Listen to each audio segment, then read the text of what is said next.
twongeye turatomboye bana b'Imana kuba tugiye na Nyagasani akaba duhamagaye ku neza ye, ku izina ry'Imana Data na Mwana na Roho Mutagatifu, amen.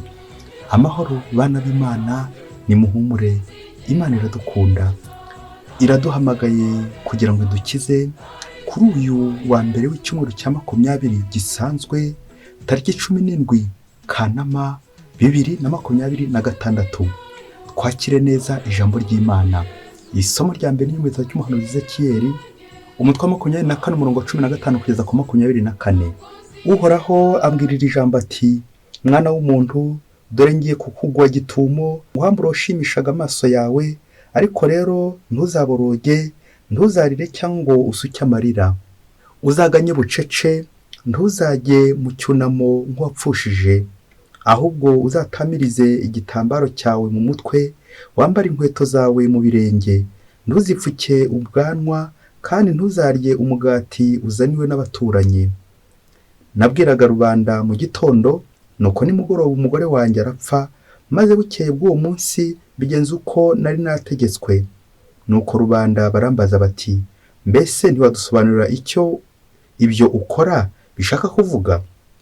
Ndabasubiza nti: Uhoraho yantegetse kubwira umuryango wa Isiraheli nti: Nyagasani Uhoraho aravuze ngo, dore ngiye guhindanya ingoro yanjye, iyo yabateraga kwiratana imbaraga zanyu, ikaba ibyishimo by'amaso yanyu n'amizero y'imitima yanyu, maze abahungu banyu n'abakobwa banyu mwatereranye bazicishwe inkota. Ubwo rero namwe muzigana Ezekiyeli, ntimuzipfuka ubwanwa, ntimuzarya umugati muhawe n'abaturanyi, muzagumana ibitambaro byanyu mu mutwe n'inkweto zanyu mu birenge, ntimuzaboroga kandi ntimuzarira. Muzacika intege kubera ibicumuro byanyu, buri muntu aganye kubera ibyago bya mugenzi we. Ezekiyeli azababera ikimenyetso, naho mwebwe muzakora nk'ibyo yakoze. Nuko igihe ibyo bizaba byabaye, muzamenye ko ndi Nyagasani Imana. Iryo ni ijambo ry'Imana. Indirimbo idufasha kuzirikana ku isomo rya mbere turayivana mu gitabo cy'Ivuguramategeko, umutwe wa 32 umurongo wa 6, wa 18 n'uwa 19 kugeza ku 21. Mana mubyeyi wacu, twarakwibagiwe. Mbe bwoko bw'ibipfapfa, mbe bwoko bw'abanyabwenge buke, Uhoraho si we so wakubyaye, si we wakuremye? Urutare ukesha kubona izuba ntukirwitaho, wibagiwe Imana yakubyaye. Ibyo Uhoraho yiboneye byamuteye kuzinukwa, abahungu be n'abakobwa be baramurakaje. Nuko aravuga ati: ngiye kubahisha amaso, nzarebe iherezo ryabo uko rizamera. Bambangikanyije n'ibitari Imana nyakuri, barandakaza, bayoboka ibyigwamana by'amanjwe bishakiye. Nanjye nzababangikanya n'ikitari umuryango nyakuri, mbagirire nabi nkoresheje ihanga ritagira ubwenge. Mana mubyeyi wacu, twarakwibagiwe. Nyagasani Yezu nabane namwe. Amagambo mu Ivanjili ntagatifu yanditswe na Matayo, umutwe wa 19 umurongo 16 kugeza ku 22. Muri icyo gihe umuntu yegera Yezu aramubwira ati: mwigisha, ngomba gukora iki cyiza kugira ngo ngire ubugingo bw'iteka? Yezu aramusubiza ati: utewe n'iki kumbaza ikiri cyiza? Umwiza ni umwe gusa, ariko niba ushaka kugera ku bugingo, kurikiza amategeko. Undi aramusubiza ati: nayahe se? Yezu ati: ntuzice, ntuzasambane, ntuzibe, ntuzabe umushinja b'inyoma, jya wubaha so na nyoko, kandi jya ukunda mugenzi wawe nk'uko wikunda. Uwo musore aramubwira ati: ibyo byose ko nabikurikije, niki kindi nishigaje? Yezu aramubwira ati: niba ushaka kuba intungane, genda ugurisha ibyo utunze, ibivuyemo ubihe abakene, maze uzagira ubukungu mu ijuru, hanyuma uzunkurikire. Umusore yumvise iryo jambo agenda ababaye, kuko yari atunze ibintu byinshi. Iyo ni Ivanjili ntagatifu. Wa musore abyumvise agenda ababaye, kuko yari atunze ibintu byinshi. Bayoboke b'Imana, nimugire amahoro. Aha tugeze ni kuri buri munsi. Fungura buri munsi, ufungure buri munsi, ufungura abandi buri munsi, ijambo ry'Imana buri munsi, ineza y'Imana buri munsi. Buri munsi Nyagasani araguhamagara. Ese ujya witaba? Ese iyo witabye koko ni Nyagasani ukurikiye, ni nawe ukurikiza? amasomo y'umunsi ni amasomo y'umuhamagaro, twongera kwibutsa ko buri munsi Nyagasani aduhamagara, buri jambo ryongera kuduhamagara agira ngo abe ariwe dukurikira kandi tumukurikize. Intego remezo y'amasomo y'uno munsi irakureba nanjye irandeba, ushinze urugo, uri uwihaye Imana, uri umwana, uri umusore, uri umukobwa, uri umuntu mukuru, inkuru za Nyagasani, umuhamagaro wa Nyagasani, Nyagasani ari kuguhamagara, araguhamagarira iki rero? Burya iyo umuntu aguhamagaye wagombye kubanza kwitaba ukumva icyo akubwira. Wakumva ari kibi ugahakana uti oya mama yarambujije iki sinagikora, wakumva ari cyiza ukagikora kubera ko nyine wumvise ari cyiza, kuko buri ijwi ry'Imana riza buri gihe riduhamagara kugira ngo dushungure, kugira ngo tureke biriya bindi biduhamagara, ariya ni majwi yandi agenda duhamagara, maze twegukire ijwi ry'Umukiza riduhamagarira kujya gukiza, riduhamagarira kujya gukora neza buri gihe. Amasomo y'uyu munsi rero tugiye kuzirikana ku ngingo igira iti gusiga byose ugasanga byose Yezu ubukungu nyakuri. Ako kantu wa mubyeyi we, tekereza nawe ibintu ufite wakubwira ngo ubisige, wabyemera? Aho niho tuza kugenda tugaruka cyane ko hari igihe kugira ibyo dusiga bitugora, bikaza kurangira dutashye tubabaye. Kubera iki? Twanze kumvira ijwi rya Nyagasani, twakomeje kumvira abandi baduhamagara, abandi bagenda badushima, ni nako bari kugenda badushimuta, badushimashima, tukaza kwanga gukurikira Kristo uri kuduhamagarira ibyiza, tukamuta, tukajya gutora bya bintu abandi bataye mu ngarani ngo natwe twabonye ibyo dukurikira. Gusiga byose ugasanga Kristo we bukungu nyakuri. Isomo rya mbere tumaze kuzirikana, ngewe ni isomo ryanteye ubwoba, ni isomo narigiye kuvuga rikomeye cyane, ndetse no kuryumva riteye ubwoba ku buhe buryo? Bw'umuhanuzi usiga byose agasanga Imana imuhamagara, kumvira Imana kurusha uko wakumvira abantu, kwemera kuba igikoresho cy'Imana. Mu Gifaransa twavuga ngo le prophète c'est l'homme d'expérience de Dieu. Ni umuntu Imana ikoreraho ubushakashatsi, ni nka laboratoire y'Imana. Umuhanuzi Imana imukorera ubushakashatsi kugira ngo igire urugero ihereza abandi bantu bari kurebera. Ni kangahe naretse Imana ikagira igikoresho cyayo kugira ngo itange isomo iriho abandi. Akenshi muzabicunge abantu bamenyereye ubushakashatsi, burya kugira ngo uvumbure hari byinshi cyane biba byapfuye. Muri aba rero turabonamo urugero rw'umuhanuzi, umuhanuzi w'Imana Ezekiyeli. Imana ikoreraho ubushakashatsi, ninze kuvuga ubufindo, kugira ngo igire isomo iha umuryango wa Isiraheli. Urebe ibyago byose uko Nyagasani yamuteguje, uwo yakundaga agapfa, Ezekiyeli akabirebera akibaza uko aza kubigenza, ariko ngo ntaze kuvuga, akurikiza umurongo Imana imuhaye. Nuko Ezekiyeli koko habyutse asanga uwo yakundaga arapfuye, umugore arapfuye, ahuye n'ibibazo, ariko akabyemera kugira ngo umuryango w'Imana nawe ubonereho. Ariko bya bindi bajya bavuga ngo mapyisi nariye compris, umuryango w'Imana nabwo wabyumvise. Birerekeza uburyo umuryango w'Imana wasuzuguye Imana, ariko Imana ikagenda inyura inzira zose ikemera ikigomwa, ariko umuryango w'Imana ntiyumvise. Iri somo riraza rimbwira nka padiri, nk'umuyoboke w'Imana, harya ubu ushobora kureka Nyagasani akagukoresha, kabone n'ubwo wanyura mu byago bikaze nka Ezekiyeli, ukemera ugaseba kugira ngo abandi bagire agaciro, kugira ngo Imana itambutse umukiri wawe. Aha rero niho tutajya dushobora abantu benshi, aha niho tujya tugwa, tugashaka kugundira bya bindi byo kugundira, tukibagirwa Imana.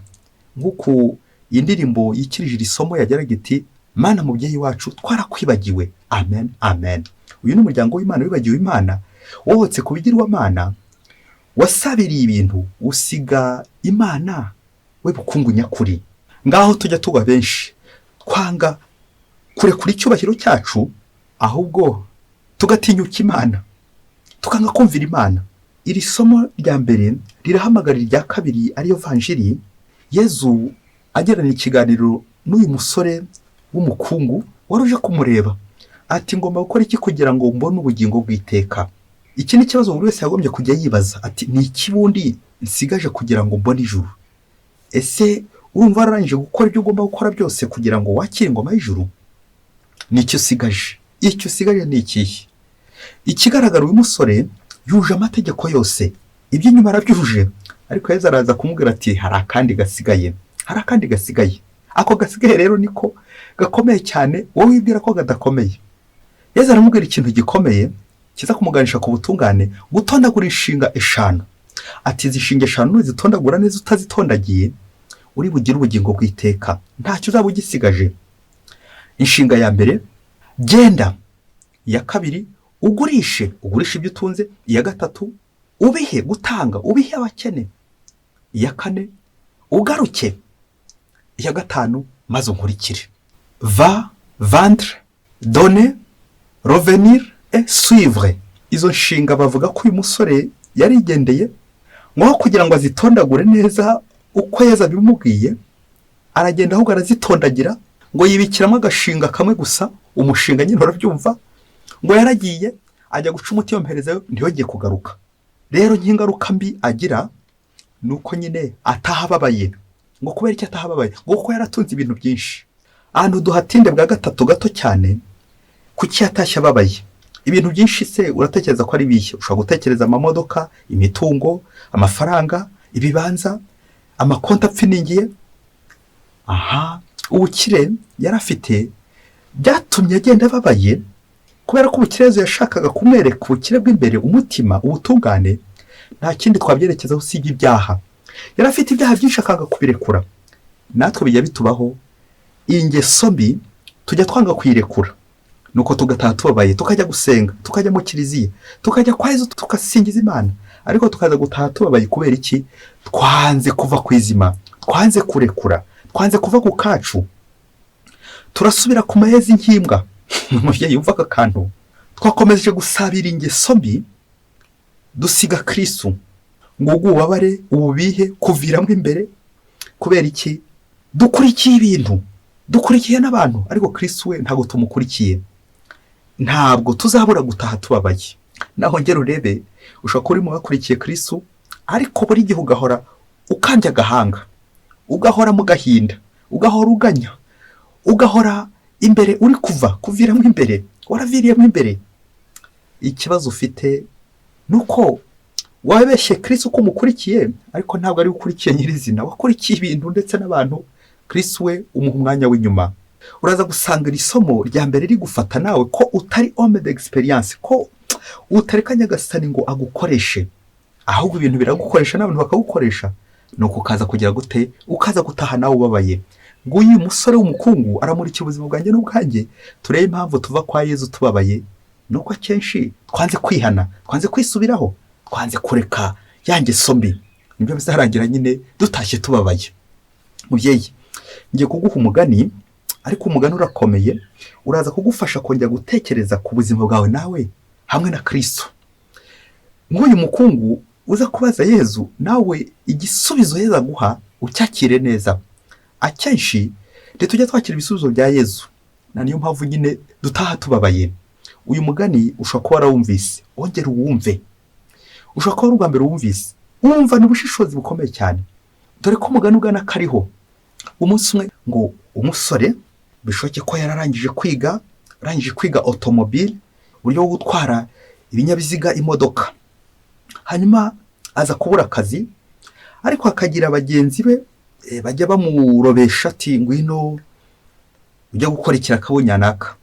Wa musore akabona bari kumucunaguza, nuko ngo aza kujya mu kiliziya akabwira Yezu ati ariko Yezu, wambaye kanjye kamodoka nkayantwaramo imizigo, aho kugira ngo bajye bandobesha, aho kugira ngo bajye nanjye bankoresha, waretse nanjye ko nkajya nikorera. Nuko Yezu aramwumva, maze amusezeranya ko azamuha imodoka yo kuzajya atwaramo imizigo. Nuko Yezu aramubwira ati ariko rero kugira ngo imodoka izarambe kandi uzagire koko ubukire nk'uko ubyifuza, reka nguhe amategeko azagenga iyo modoka. Iyo modoka izaba igizwe n'imyanya 3. Umwanya wa mbere uzaba ari uwawe nka shoferi nyine. Umwanya wa kabiri w'imbere mu kizuru uzaba ari uwanjye, ni uzaba hicaye. Hanyuma umwanya w'inyuma uzaba ari uw'imizigo, ubundi tuzajya tujyana, ntukansige. Nuko wa mushoferi ati rwose nyagasani ntabwo nagusiga, nzabyubahiriza ibyo umbwiye, iyo modoka nuyimpa. Igihe cyaje kugera ya modoka arayihabwa. Amaze kuyihabwa koko ngo umunsi wa mbere ajya mu mirimo nk'uko yari yabisabye ko azakora akazi kamufasha gukira bishoke no gukiranuka. Ngo ku munsi wa mbere koko aragenda afata ya modoka ngo aza guhura na Yezu ari ku nzira. Nuko Yezu bishoke ko nyine yamusabye karifuti karyoshye ati mpereza. Nkuko basezeranyije ati nta kibazo Yezu. Yezu koko yicara imbere muri wa mwanya w'icyubahiro agomba gutwarwa. Nuko baragenda ngo bageze imbere kwa mushoferi aza kubona inkumi imbere ye, umukobwa umuteze ibiganza nk'uje kumusaba ko yamugeze imbere. Wa mushoferi areba hirya areba hino asanga ari ya nshuti ye y'umukobwa wanda ajya arabagiza. Ati yo, uyu mukobwa ko biri kose agomba kumenya ko mfite imodoka, hato atazajya nsuzugura. Uyu mukobwa ngomba kumutwara muri ino modoka ejo n'ejo bundi atazansuzugura. Nuko areba aho yamushyira, arahareba arahabura, se nimushyire mu modoka inyuma umwanya w'imizigo aho ntazansuzugura. Nuko wa mushoferi abwira Yezu ati Yezu, wihanganye gato, ndabizi ujya wihangana n'ubundi, ugiye inyuma gato ejo n'ejo bundi umukobwa atazansuzugura, reka mumvishe umunyenga w'uno munsi. Yezu arabyemera yicara inyuma. Wa mushoferi atereka wa mukobwa imbere, bakomeza kugenda nyine baganira n'inshuti ye. Yezu we ari inyuma muri butu mu mizigo. Bakomeza urugendo. Bageze imbere ngo basanga hari ahantu hari stoke y'amaboro, ibintu byinshi cyane, hariho ibyuma, inzoga zikomeye cyane, ya yindi ugura ukajya kugurisha byikubye 5 ukabona inyungu irenze. Nuko wa mushoferi ati ibi byuma, izi nzoga mpaka zitware, aya maboro, ibintu by'agaciro ngiye kubitwara muri ino modoka, ubundi ndakize birarangiye noneho. Nuko areba ese ndabipakirana na Yezu ndabigenza nti, reka nongere n'ingige Yezu, nzi ko ari umuntu wihangana, nzi ko ari umwana mwiza wihangana, mubwira abahagaze kanya gato banze mpakira bino bintu bishyire mu modoka ubundi nze kugaruka mutore. Nuko abwira Yezu ati Yezu, usanzwe wihangana, bugiye gato hasi unatembera hafi aho ngaho, mbanze mfata ibintu by'agaciro mbisohoze ubundi nagaruka ngo ufate. Yezu aramanuka ajya hasi akomeza yigendeza n'amaguru. Ngo icyo gihe ngo hari imvura y'amahindu, imvura ikomeye cyane. Yibaza ati koko Yezu. Nuko Yezu nyine yamvura iramunyagira. Umushoferi agenda apakiza bya bintu byose, arabipakira. Arangije arigendera agiwe kugira ngo akomeze ubucuruzi bwe. Uko bakomeje kugenda baganira na wa mukobwa, ari kugenda amuganiriza, bari kugenda baganira, ubwenge buri kugenda bugenda gahoro gahoro.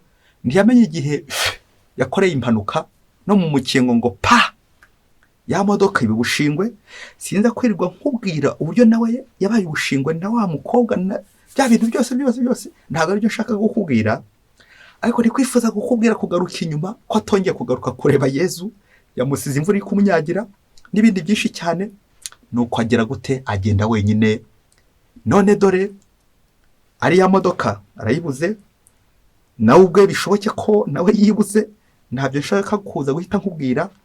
Nuko bwa bucuruzi bwe bwarangiye butyo. Bayoboke b'Imana, Yezu Kristo akuzwe. Ukurure iyo filime, iyo foto, uwo mugani, ubwo buzima ushobora kuza gusanga buhura n'ubwanjye cyangwa n'ubwawe, bitewe n'umubano ufitanye na Kristo.